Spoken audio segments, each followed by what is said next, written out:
തിന്മകളിൽ നിന്നും മാറി നിൽക്കാനുള്ള പ്രധാനപ്പെട്ട കാരണങ്ങളിൽ അഞ്ചാമത്തൊരു കാരണം ഇബ്നു ഖയ്യിം റഹിമഹുല്ല പറയുന്നത് ഖൗഫുല്ലാഹി വഖശിയതു ഇഖാബിഹി, അള്ളാഹുവിനെക്കുറിച്ചുള്ള ഭയവും അള്ളാഹുവിൻ്റെ ശിക്ഷയെക്കുറിച്ചുള്ള പേടിയുമാണ്. അള്ളാഹുവിനെക്കുറിച്ചുള്ള ഭയമുണ്ടാകുന്നത് അള്ളാഹുവിൻ്റെ വാഗ്ദാനങ്ങളിലും താക്കീതുകളിലും അടിയുറച്ച് വിശ്വസിക്കുന്നതിലൂടെയാണ്. വീണ്ടും മഹാനവറുകൾ പറയുന്നു, അതുപോലെ അള്ളാഹുവിലും അവൻ്റെ കിതാബിലും അവൻ്റെ പ്രവാചകന്മാരിലും അടിയുറച്ച് വിശ്വസിക്കുന്നതിലൂടെയാണ് അള്ളാഹുവിനെക്കുറിച്ചുള്ള ഭയമുണ്ടാകുന്നത്. ഈ അടിയുറച്ച വിശ്വാസം നമ്മുടെ ജീവിതത്തിൽ ലഭിക്കുന്നത് അള്ളാഹുവിനെ കൂടുതൽ അറിയുന്നതിലൂടെയാണ്. അള്ളാഹുവിനെക്കുറിച്ച് അറിഞ്ഞ കാര്യങ്ങൾ ഉറച്ച് വിശ്വസിക്കുന്നതിലൂടെയാണ്, ഇൽമ് യഖീനിലൂടെയാണ്. ഇൽമും യഖീനും ബലഹീനമായി കഴിഞ്ഞാൽ, ദുർബലമായി കഴിഞ്ഞാൽ അള്ളാഹുവിനെക്കുറിച്ചുള്ള പേടിയും ദുർബലമാകും. ഇൽമും യഖീനും ദൃഢമായി കഴിഞ്ഞാൽ അള്ളാഹുവിനെക്കുറിച്ച് അറിയേണ്ടതുപോലെ മനസ്സിലാക്കേണ്ടതുപോലെ മനസ്സിലാക്കുകയും അതിൽ അടിയുറച്ച് വിശ്വസിക്കുകയും ചെയ്തു കഴിഞ്ഞാൽ അള്ളാഹുവിനെക്കുറിച്ചുള്ള പേടിയും വർദ്ധിക്കുന്നതാണ്. വമാ ഖദറുല്ലാഹ ഹഖ്ഖ ഖദ്രിഹി, അള്ളാഹുവിനെ അവർ പരിഗണിക്കേണ്ട വിധം പരിഗണിച്ചിട്ടില്ല. വൽ അർളു ജമീഅൻ ഖബലതുഹു യൗമൽ ഖിയാമഹ വസ്സമാവാതു മത്വിയാതും ബിയമീനിഹി സുബ്ഹാനഹു വതആല അമ്മാ യുശ്രികൂൻ. ഖിയാമത്ത് നാളിൽ, ഉയർത്തെഴുന്നേൽപ്പ് നാളിൽ ഭൂമി മുഴുവൻ അള്ളാഹുവിൻ്റെ കൈപ്പിടിയിലായിരിക്കും. ഭൂമി മുഴുവനും അള്ളാഹുവിൻ്റെ കൈപ്പിടിയിൽ ഒതുങ്ങും. ആകാശങ്ങൾ അവൻ്റെ വലം കൈയിൽ ചുരുട്ടിക്കൂട്ടിയതായിരിക്കും. നാം ഈ കാണുന്ന പ്രപഞ്ചം മുഴുവനും അള്ളാഹുവിൻ്റെ നിയന്ത്രണത്തിലായിരിക്കും. സുബ്ഹാന, അവൻ എത്ര പരിശുദ്ധനാണ്. ഇവരാരോപിക്കുന്ന, സത്യനിഷേധികൾ ആരോപിക്കുന്ന പങ്കാളികൾക്കെല്ലാം അതിൽ നിന്നുമെല്ലാം അവൻ പരിശുദ്ധനാണ്, അതീതനാണ്, അത്യുന്നതനാണ് എന്ന് അല്ലാഹു സുബ്ഹാനഹു വ തആല പറഞ്ഞു വെക്കുകയാണ്. അപ്പം അള്ളാഹുവിനെ മനസ്സിലാക്കേണ്ടതുപോലെ അവർ മനസ്സിലാക്കാത്തതിൻ്റെ പേരിലാണ് കുഫറിലും ശിർക്കിലും തിന്മകളിലുമൊക്കെയായി സത്യനിഷേധികളായ ആളുകൾ അവരുടെ ജീവിതത്തെ ചെലവഴിക്കുന്നത്. അല്ലാഹു തആല പറഞ്ഞു, ഇന്നമാ യഖ്ഷല്ലാഹ മിൻ ഇബാദിഹിൽ ഉലമാ, അള്ളാഹുവിനെ മനസ്സിലാക്കേണ്ടതുപോലെ ഒരാൾ മനസ്സിലാക്കി കഴിഞ്ഞാൽ അവരായിരിക്കും അള്ളാഹുവിനെ ഏറ്റവും കൂടുതൽ പേടിക്കുന്നത്. ഇന്നമാ യഖ്ഷല്ലാഹ, അള്ളാഹുവിനെ പേടിക്കുന്നത് മിൻ ഇബാദിഹി, തൻ്റെ അടിമകളിൽ നിന്നും അൽ ഉലമാ, ആലിമീങ്ങളാണ്.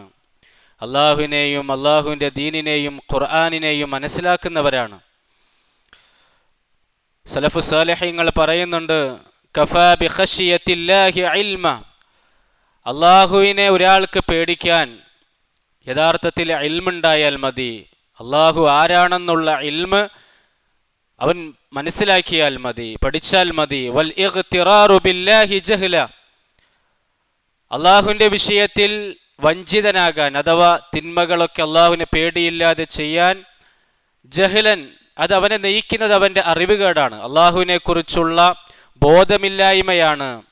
അതുകൊണ്ടാണ് ഇബ്നു ഖയ്യിം റഹിമഹുല്ല പറഞ്ഞത്, മൻ അറഫല്ലാഹ അഹബ്ബ, ഒരാൾ അള്ളാഹുവിനെ മനസ്സിലാക്കി ജീവിതത്തെ മുന്നോട്ട് കൊണ്ടുപോയാൽ അവൻ അള്ളാഹുവിനെ സ്നേഹിക്കും. സാധാരണ പേടി സിംഹത്തെ കാണുമ്പോൾ ഓടി ഒളിക്കുന്നത് പോലെയുള്ള പേടിയല്ല അള്ളാഹുവിനെ കുറിച്ചുള്ള പേടി എന്ന് പറയുന്നത്. സിംഹത്തെ അടുക്കുംതോറും, ശത്രുവിലേക്ക് അടുക്കുംതോറും പേടി വരുന്നുണ്ടെങ്കിൽ അത് വിരണ്ടോടാനാണ് അത് കാരണമാവുക. എന്നാൽ അള്ളാഹുവിനെ കുറിച്ചുള്ള പേടി, ഖശിയത്ത് എന്ന് പറയുന്നത്, അള്ളാഹുവിനെ അറിയും തോറും ആ പേടി വർദ്ധിക്കും തോറും നമ്മൾ അള്ളാഹുവിലേക്ക് കൂടുതൽ അടുക്കുമെന്നാണ്. ഫലാ തഖ്ശൗഹും വഖ്ശൗനി, ഈ ലോകത്തുള്ള ഒരു ശക്തിയെയും വ്യക്തികളെയും നിങ്ങൾ പേടിക്കേണ്ടതില്ല, എന്നെയാണ് നിങ്ങൾ പേടിക്കേണ്ടത്. ഇന്ന് ഈ കാലഘട്ടത്തിൽ സുഗമമായ, വളരെ എളുപ്പത്തിലുള്ള സ്വർഗപ്രവേശനത്തിന് തടസ്സമാകുന്ന രീതിയിൽ മുഴുവൻ തിന്മകളുടെയും വാതിലുകൾ നമ്മുടെ മുന്നിൽ തുറന്നു കിടക്കുകയാണ്. ഈ ഒരു സാഹചര്യത്തിൽ അള്ളാഹുവിനെ കുറിച്ചുള്ള പേടി എത്രത്തോളം നമ്മുടെ ജീവിതത്തിൽ മുറുകെ പിടിക്കേണ്ടതുണ്ട് എന്ന് നമുക്ക് ശരിക്കും അറിയാം. ആ യാഥാർത്ഥ്യം വ്യക്തമാക്കുന്ന ഒരു ഹദീസാണ് ഇമാം തിർമിദി റിപ്പോർട്ട് ചെയ്യുന്ന അബൂ ഹുറൈറ റളിയല്ലാഹു തആല അൻഹുവിൽ നിന്നും വന്നിരിക്കുന്ന ഒരു ഹദീസ്. റസൂലുള്ളാഹി സ്വല്ലല്ലാഹു അലൈഹി വസല്ലം പറഞ്ഞു, മൻ ഖാഫ അദ്ലജ വമൻ അദ്ലജ ബലഗൽ മൻസിൽ അലാ ഇന്ന സിൽഅത്തല്ലാഹി ഗാലിയ അലാ ഇന്ന സിൽഅത്തല്ലാഹി അൽ ജന്ന. അറബികൾക്ക് അവരുടെ ജീവിതം തന്നെ യാത്രയാണ്. കച്ചവടത്തിന് വേണ്ടി അവർ യാത്ര ചെയ്യും. ഷാമിലേക്കോ യമനിലേക്കോ യാത്ര ചെയ്യുന്നവനെ പോലെ യാത്രക്കിടയിൽ വഴിക്കൊള്ളക്കാരുണ്ടാകും, മറ്റ് മാർഗ തടസ്സങ്ങളുണ്ടാകും. ആ വഴിക്കൊള്ളക്കാരിൽ നിന്നും മറ്റുള്ള തടസ്സങ്ങളിൽ നിന്നും വളരെ എളുപ്പത്തിൽ നേരത്തെ എത്തിച്ചേരാൻ വേണ്ടി ഏറ്റവും നല്ലത് രാത്രിയുടെ അവസാന സമയത്ത് പുറപ്പെടലാണ്. ഇന്നും അങ്ങനെ തന്നെയാണ്. നമുക്ക് ലക്ഷ്യസ്ഥാനത്ത് വളരെ എളുപ്പത്തിൽ എത്തിച്ചേരണമെങ്കിൽ ട്രാഫിക് ഇല്ലാതെ തിരക്കുകളില്ലാത്ത ആ സമയം തിരഞ്ഞെടുത്തു കഴിഞ്ഞാൽ നമ്മുടെ ലക്ഷ്യസ്ഥാനത്തേക്ക് എത്തിച്ചേരാൻ സാധിക്കും. അങ്ങനെ യാത്ര ചെയ്ത് ഷാമിലെത്തിക്കഴിഞ്ഞാലോ അവിടെ നിന്നും തങ്ങളുടെ കൈവശമുള്ള വിലപിടിപ്പുള്ള വസ്തുക്കൾ കൊടുത്ത്, ഈത്തപ്പഴങ്ങൾ കൊടുത്ത്, തങ്ങളുടെ നാടുകളിലുള്ള വിലപിടിപ്പുള്ള വസ്തുക്കൾ കൊടുത്ത് അവിടെയുള്ള വിലപിടിപ്പുള്ള വസ്തുക്കൾ മേടിക്കാൻ സാധിക്കും. ഇതുപോലെ ഒരു മനുഷ്യൻ ആഖിറത്തിലേക്കുള്ള യാത്രയിലാണ്.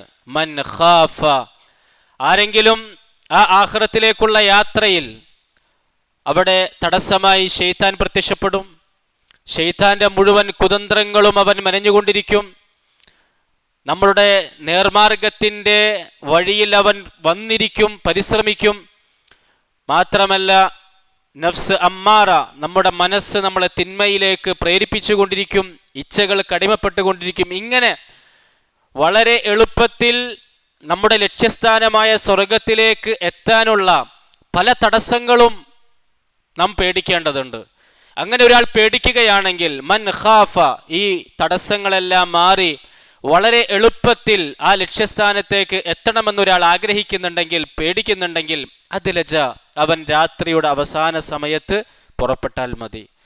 അഥവാ സാലിഹായ അഅമാലുകൾ ചെയ്യുന്നതിനേക്കാൾ ഉപരി അവൻ ഹറാമുകളിൽ നിന്ന് മാറി നിൽക്കുന്ന, ശൈത്താന്റെ മുഴുവൻ കുതന്ത്രങ്ങളിൽ നിന്നും മാറി നിൽക്കുന്ന പ്രവർത്തനങ്ങളിൽ അവൻ ഏർപ്പെട്ടാൽ മതി. അഥവാ അതിൽ നിന്നും രക്ഷപ്പെടാനുള്ള മാർഗങ്ങൾ അവൻ തേടിയാൽ മതി, നേരത്തെ പുറപ്പെട്ടാൽ മതി. വമൻ അദ്ലജ, അങ്ങനെ ശൈത്താന്റെ ശർറുകളിൽ നിന്നെല്ലാം രക്ഷപ്പെട്ട് അവൻ യാത്ര നേരത്തെ പുറപ്പെട്ടു കഴിഞ്ഞാൽ ബലഗൽ മൻസിൽ, അവന്റെ ലക്ഷ്യസ്ഥാനത്തേക്ക് അവൻ എത്താൻ സാധിക്കും. അവന്റെ സ്വർഗത്തിലേക്ക്, ആഖിറത്തിലേക്ക്, പരലോകത്തേക്ക് സുഗമമായി എത്താൻ സാധിക്കും.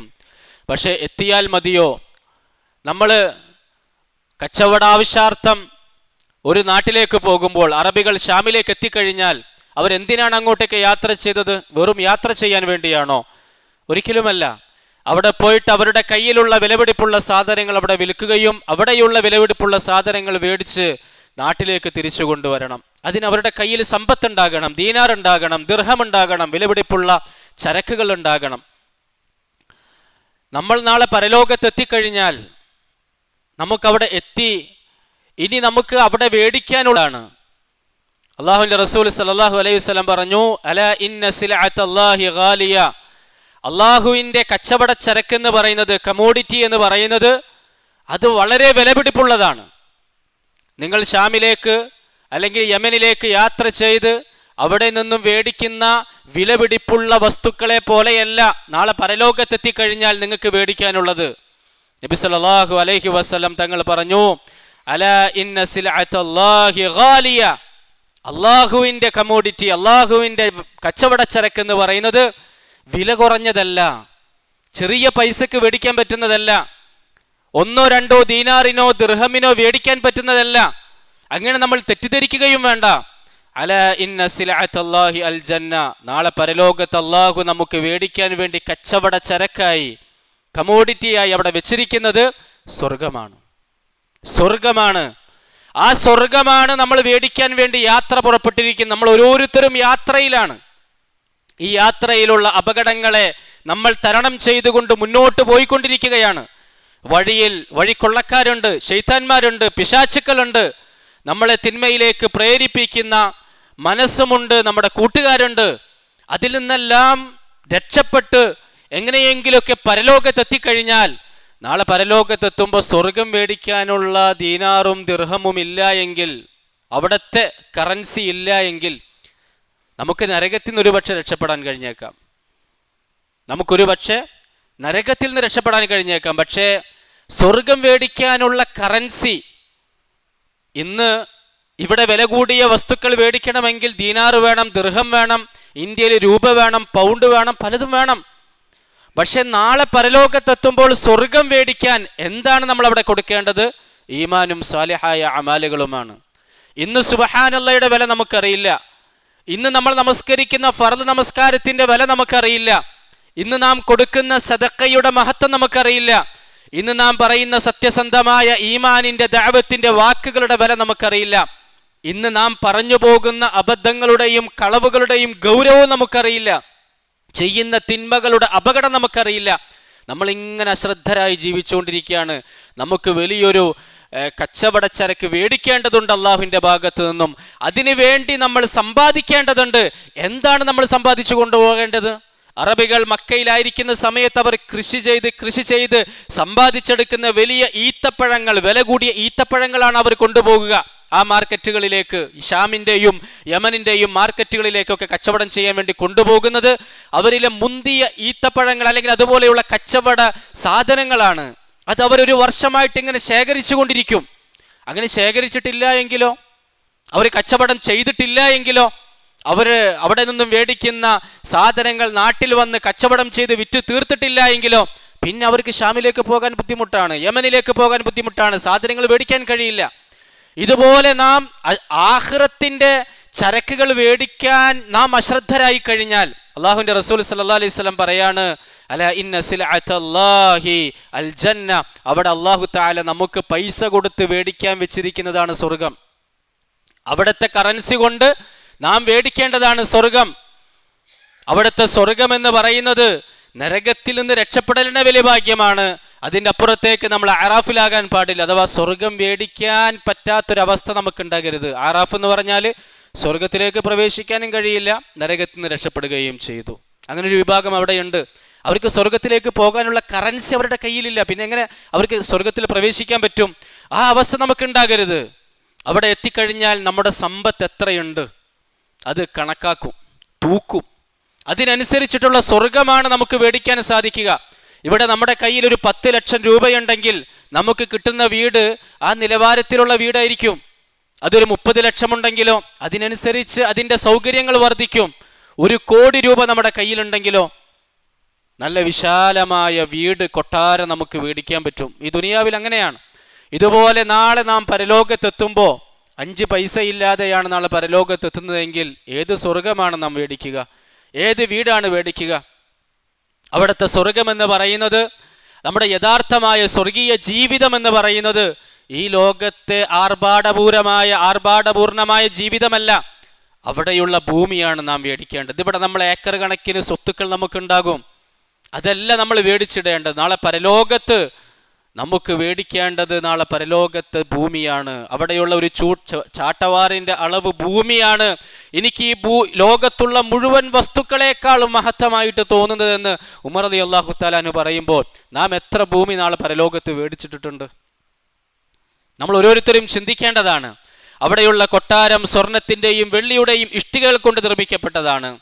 സ്ഫടികത്തിന്റെ കൊട്ടാരങ്ങൾ അവിടെയുണ്ട്. പുറത്തുനിന്ന് നോക്കിയാൽ ഉള്ളു കാണാം, ഉള്ളിൽ നിന്ന് നോക്കിയാൽ പുറം കാണാം. ഇന്നൊക്കെ വലിയ മനോഹരമായ ബിൽഡിങ്ങുകൾ പണിയുമ്പോൾ അങ്ങനെയുള്ള ഗ്ലാസുകൾ കൊണ്ട് നിർമ്മിക്കപ്പെട്ട നമുക്ക് കാണാറില്ലേ? കസ്തൂരിയേക്കാൾ സുഗന്ധമാണ് അവിടുത്തെ മണ്ണിനുള്ളത്. ആ കൊട്ടാരത്തിന്റെ താഴ്വാരത്തിലൂടെ ആറുകൾ ഇങ്ങനെ ഒഴുകുന്നുണ്ടാകും. അങ്ങനെയുള്ള തോട്ടങ്ങളാണ് നാളെ സ്വർഗത്തിൽ അല്ലാഹു തആല നമുക്ക് ഒരുക്കി വെച്ചിരിക്കുന്നത്. അതിനേക്കാൾ ഉപരി അവിടെ ടെൻഷനില്ല, അവിടെ രോഗമില്ല, അവിടെ മരണമില്ല, നിത്യ യൗവനമാണ്. അസുഖമില്ല, ക്യാൻസർ ഇല്ല, പനിയില്ല, ജലദോഷമില്ല, തലവേദനയില്ല, പല്ലുവേദനയില്ല, ഒന്നുമില്ല. ഒരാൾ വേദനിപ്പിക്കാൻ നമ്മളെ വരാനില്ല, പേടിപ്പിക്കാൻ ആരുമില്ല. സമാധാനം മാത്രം, സന്തോഷം മാത്രം, നിത്യ ആരോഗ്യം മാത്രം. പക്ഷേ അതിനെ നമുക്ക് മേടിക്കാൻ ദുനിയാവിലെ ഫണ്ട് പോരാ. ദുനിയാവിൽ എനിക്ക് ഒരുപാട് സ്വത്തുണ്ടെന്ന് പറഞ്ഞിട്ട് നാളെ പരലോകത്ത് രക്ഷപ്പെടാൻ കഴിയില്ല. അതൊക്കെ ഇങ്ങനെ ഒരുമിച്ച് കൂട്ടി അല്ലദീ ജമഅ മാലൻ വഅദ്ദദ, അതിങ്ങനെ എണ്ണി കണക്കാക്കി നമ്മൾ ശേഖരിച്ച് വെച്ചിട്ട് മരിച്ച അള്ളാഹിന്റെ അടുക്കൽ പോയിട്ട് അതൊന്നും ചെലവഴിക്കാണ്ട് പോയി കഴിഞ്ഞാൽ നമുക്ക് എന്ത് സ്വർഗം പേടിക്കാനാ? അള്ളാഹുവിന്റെ മാർഗത്തിൽ ചെലവഴിക്കുമ്പോഴല്ലേ നമുക്കതൊക്കെ സ്വർഗം മേടിക്കാൻ പറ്റുള്ളൂ. നമ്മളതിങ്ങനെ കൂട്ടിവെക്കാണ്, അത് ബാങ്കിൽ ഇങ്ങനെ വർദ്ധിക്കുന്നുണ്ട്. നമ്മൾ ആ വർധനവ് കണ്ടിട്ട് നമ്മൾ വല്ലാത്തൊരു ആസ്വാദനമാണ്. നമ്മുടെ പല ഭൂമികളും വെറുതെ കിടക്കുന്നുണ്ട്, അതിങ്ങനെ കാണുമ്പോൾ നമുക്ക് വലിയ സന്തോഷമാണ്. ഇതൊന്നും അള്ളാഹുവിൻ്റെ മാർഗത്തിലോ അല്ലെങ്കിൽ ഉപകാരമില്ലാത്ത രീതിയിൽ നാം അത് വേസ്റ്റാക്കുകയാണെങ്കിൽ നാളെ പരലോകത്തേക്ക് അതുകൊണ്ട് നമ്മുടെ സമ്പത്ത് കൊണ്ട്, നമ്മുടെ സമയം കൊണ്ട്, നമ്മുടെ ആരോഗ്യം കൊണ്ട് ഒരു ഉപകാരവും നമുക്ക് എടുക്കാൻ പറ്റുന്നില്ല എങ്കിൽ പിന്നെ എന്തിനാണ് അള്ളാഹു നമുക്ക് ആരോഗ്യം തന്നത്? പിന്നെ എന്തിനാണ് അള്ളാഹു നമുക്ക് സമയം തന്നത്? പിന്നെ എന്തിനാണ് അള്ളാഹു നമുക്ക് ഈ സമ്പത്തുകളൊക്കെ തന്നത്? ആഖിറത്തിലെ ആ ഉയർന്ന സ്വർഗം മേടിക്കാനല്ലേ? നമുക്ക് തന്ന അനുഗ്രഹങ്ങളെ കൊണ്ട് ആ ഉന്നതമായ അള്ളാഹുവിൻ്റെ ചരക്കാകുന്ന സ്വർഗം നമുക്ക് മേടിക്കണം. അതിനെന്ത് വേണം? അള്ളാഹുവിനെ കുറിച്ചുള്ള പേടി വേണം. സഹാബാക്കൾക്ക് ആ പേടി ഉണ്ടാകാൻ വേണ്ടി നബി തങ്ങൾ എപ്പോഴും പറയുമായിരുന്നു. ഒരു പ്രാവശ്യം അള്ളാഹുവിൻ്റെ റസൂൽ സല്ലല്ലാഹു അലൈഹി വസല്ലം ഖുതുബ പറയാൻ വേണ്ടി നിന്നപ്പോൾ സഹാബി പറയുന്നുണ്ട്, അനസ് ഇബ്നു മാലിക് റളിയല്ലാഹു തആല അൻഹു, ഇതുപോലൊരു ഖുതുബ ഞങ്ങൾ കേട്ടിട്ടില്ല. അന്ന് നബി തങ്ങൾ ഞങ്ങളോട് പറഞ്ഞു, ഞാൻ മനസ്സിലാക്കുന്ന കാര്യങ്ങൾ നിങ്ങൾ അറിയുമായിരുന്നെങ്കിൽ വളരെ കുറച്ച് മാത്രമേ നിങ്ങൾ ചിരിക്കുകയുള്ളൂ, അധികമായിട്ട് നിങ്ങൾ കരയും. ഫഗത്ത അസ്ഹാബു റസൂലില്ലാഹി സല്ലല്ലാഹു അലൈഹി വസല്ലം വുജൂഹഹും, സഹാബാക്കൾ മുഖം പൊത്തി കരഞ്ഞിരുന്നുവാണ് നമ്മൾ ബുഖാരിയുടെ ഹദീസിൽ കാണാൻ സാധിക്കുക. മുഖം പൊത്തി ഈ വാക്ക് കേട്ട് അവർ കരഞ്ഞു. കാരണം അവർക്ക് ആ യാഥാർത്ഥ്യം അറിയാമായിരുന്നു. അള്ളാഹുവിൻ്റെ കഴിവിനെ മനസ്സിലാക്കുകയും അള്ളാഹു ഒരുക്കി വച്ചിരിക്കുന്ന സ്വർഗീയ അനുഗ്രഹങ്ങൾ പോലെ തന്നെ ശിക്ഷയും അവിടെ ഒരുക്കി വെച്ചിട്ടുണ്ട്. ഇന്ന തെറ്റുകൾ ചെയ്തു കഴിഞ്ഞാൽ ഇന്ന ശിക്ഷ എന്ന് നബിതങ്ങൾ നമുക്ക് പഠിപ്പിച്ചു തന്നിട്ടുണ്ട്. പലിശ വട്ടി വാങ്ങിയവർക്കുള്ള ശിക്ഷ, വ്യഭിചരിച്ചവർക്കുള്ള ശിക്ഷ, നമസ്കരിക്കാത്തവർക്കുള്ള ശിക്ഷ, സക്കാത്ത് കൊടുക്കാത്തവർക്കുള്ള ശിക്ഷ, ഇതൊക്കെ അള്ളാഹു നേരത്തെ നമ്മൾ അറിയിച്ചിട്ടുണ്ട്. ആ യാഥാർത്ഥ്യം നമ്മൾ മനസ്സിലാക്കി കഴിഞ്ഞാൽ മരണത്തിന് ശേഷം നടക്കാൻ പോകുന്ന ജീവിതത്തെക്കുറിച്ചുള്ള വ്യക്തമായ ചിത്രം നമുക്ക് ലഭിച്ചു കഴിഞ്ഞാൽ ഖബറിൽ ഒറ്റയ്ക്ക് കിടക്കേണ്ടവനാണ്. ആ ഖബർ എന്നുള്ളത് പുഴുക്കളുടെയും പാമ്പുകളുടെയും വീടാണ്. ആ ഇടുങ്ങിയ വീട്ടിലാണ് ഇനി ഖിയാമത്ത് നാൾ വരെ വരാൻ പോകുന്ന ജീവിതത്തിൽ നാം കിടക്കേണ്ടത്. ആ ജീവിതം സ്വർഗീയ ജീവിതമാക്കണം. പക്ഷെ ആ ഖബറിനെ കുറിച്ചുള്ള തയ്യാറെടുപ്പ് നമ്മൾ നടത്തിയിട്ടില്ല എങ്കിൽ, ആ ഖബറിന്റെ ശിക്ഷ ഏറ്റുവാങ്ങുന്ന രീതിയിലുള്ള തിന്മകളാണ് നമ്മുടെ ജീവിതത്തിലുള്ളതെങ്കിൽ, അതിനുശേഷം വരാനിരിക്കുന്ന വർഷങ്ങളോളം നീണ്ടു നിൽക്കുന്ന വിചാരണയ്ക്ക് വേണ്ടിയിട്ടുള്ള നൃത്തം, അതിനുശേഷം കഠോരമായ വിചാരണ, അള്ളാഹുവിന്റെ മുമ്പിലുള്ള നൃത്തം, അതിനുശേഷം സിറാത്ത് പാലത്തിലേക്ക്, ഇതൊക്കെ വലിയ കടമ്പകളാ, കഥകളല്ല, സാങ്കല്പികമല്ല, യാഥാർത്ഥ്യമാണ്. നടക്കുമെന്നുള്ള കാര്യം ഉറപ്പാണ്. നമ്മൾ ഏതുപോലെ ഈ പ്രപഞ്ചത്തിൽ ഇങ്ങനെ ജീവിക്കൽ നമുക്ക് ഉറപ്പുണ്ടോ അതുപോലെ ഉറപ്പുള്ള കാര്യമാണ്, അല്ലെങ്കിൽ അതിനേക്കാൾ ഉറപ്പമാണ്. ഇതൊക്കെ നമ്മൾ കാണുക തന്നെ ചെയ്യും. ഇതൊക്കെ നമ്മൾ തരണം ചെയ്യേണ്ടി വരും. നമ്മൾ എങ്ങനെ തരണം ചെയ്യും? ഈ ഒരു ചിന്ത അള്ളാഹുവിൻ്റെ റസൂൽ സല്ലല്ലാഹു അലൈഹി വസല്ലമക്ക് ഉണ്ടായിരുന്നു, സഹാബാക്കൾക്ക് ഉണ്ടായിരുന്നു. അതുകൊണ്ട് തന്നെ ആഖിറത്തെക്കുറിച്ച്, മരണത്തിന് ശേഷമുള്ള ജീവിതത്തെക്കുറിച്ച് വരുന്ന ആയത്തുകൾ, ഹദീസുകളൊക്കെ കേൾക്കുമ്പോൾ അവർ കരയുമായിരുന്നു. അള്ളാഹുവിൻ്റെ റസൂൽ സല്ലല്ലാഹു അലൈഹി വസല്ലം നമസ്കരിക്കുകയാണ്.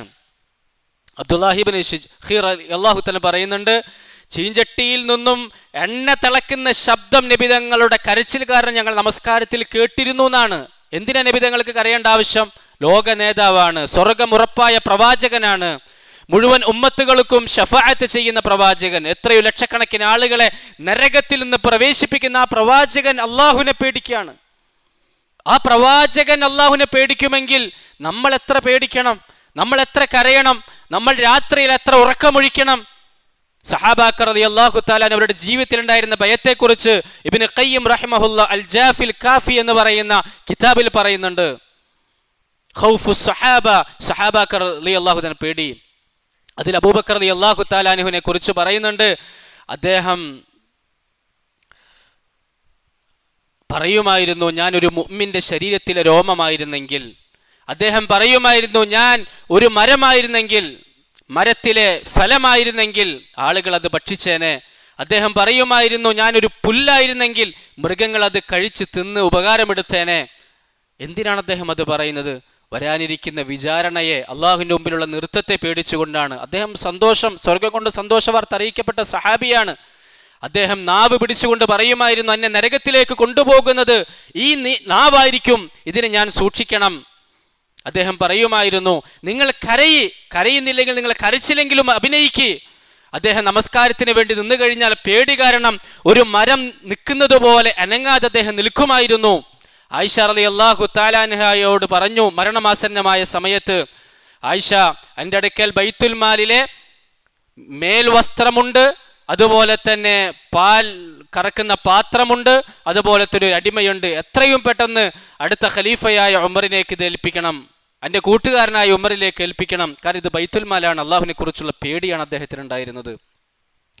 ഉമർ റളിയല്ലാഹു തആല അൻഹു അദ്ദേഹം സൂറത്ത് തൂർ ഇങ്ങനെ ഓതാണ്, ഇന്ന അദാബ റബ്ബിക ലവാഖി, നിന്റെ രക്ഷിതാവിന്റെ ശിക്ഷ അത് സംഭവിക്കുക തന്നെ എന്ന് ചെയ്യും എന്ന് പറഞ്ഞപ്പോൾ അദ്ദേഹം കരയാൻ തുടങ്ങി. കരച്ചിൽ ശക്തമായി, അദ്ദേഹം രോഗിയായി എന്നാണ്.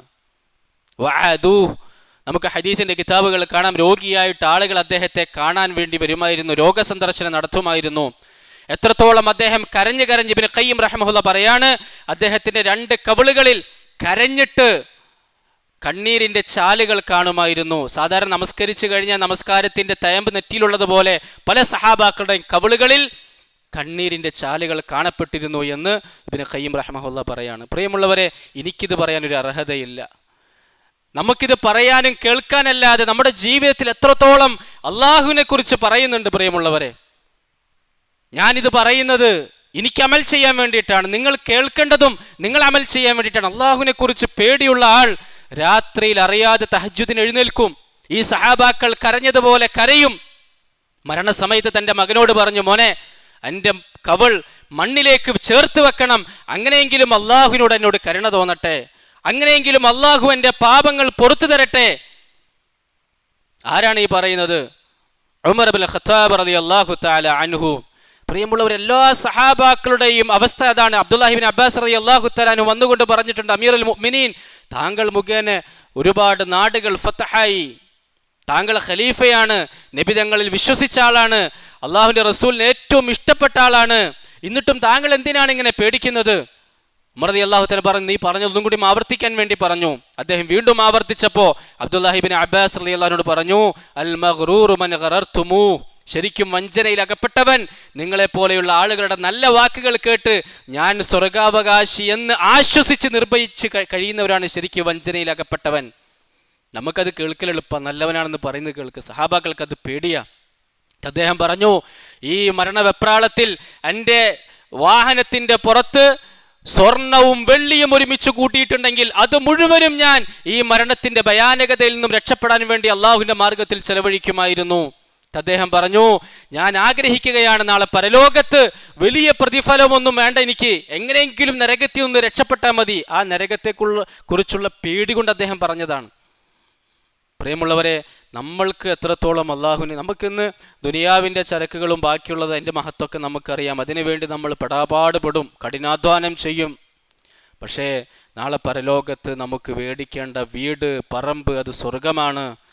അള്ളാഹുവിൻ്റെ ശിക്ഷയിൽ നിന്ന് രക്ഷപ്പെടണം. അതിനാണ് അള്ളാഹുവിനെ കുറിച്ചുള്ള പേടി എനിക്ക് നിങ്ങൾക്കും ഉണ്ടാകണം. ആ പേടി ഉണ്ടാകുമ്പോഴാണ് ഹറാമുകളിൽ നിന്ന് മാറി നിൽക്കാൻ സാധിക്കുക. അത് വളരെ പ്രധാനപ്പെട്ട കാരണമാണ് എന്ന് ഇബ്നു ഖയ്യിം റഹിമഹുല്ലാഹ് പറഞ്ഞു വെക്കുകയാണ്. നമ്മൾ 5 കാരണങ്ങൾ പഠിച്ചു കഴിഞ്ഞ